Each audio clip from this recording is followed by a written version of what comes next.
Friends, এই যে ভাই তোমার দিদিভাই এখন মোবাইল দেখছে। আমার ছেলে কি যাত্রা লাগিয়ে দিয়েছে, যাত্রার প্রতি খুব ইন্টারেস্ট। রান্না হয়ে গেছে, রুটি সবজি হয়েছে, আরেকটা সবজি করবে। কিন্তু দুঃখের বিষয়, মোবাইলে যাত্রা খুব ইন্টারেস্টেড। এখন খাবার কখন দেবে তার কোনো গ্যারেন্টি নেই। এই যে এখন খুব দেখছে যাত্রা, কি একটি যাত্রা দেখছে, কি বটে সামাজিক বই, কি একটি সামাজিক বই দেখছে।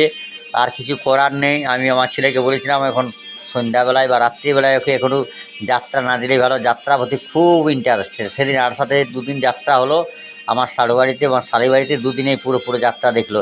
তাই যাত্রা যদি আমার তোমাদের দিদিভাইকে দেওয়া হয়, তাহলে হয়তো আমাদেরকে খাওয়া দাওয়া মনে হয় একটু অসুবিধায় পড়তে হয়, বা আর কিছু করার নেই। যতক্ষণ না যাত্রা শেষ হবে ততক্ষণ পর্যন্ত না খেতে দেবে খাবার রান্না হলো।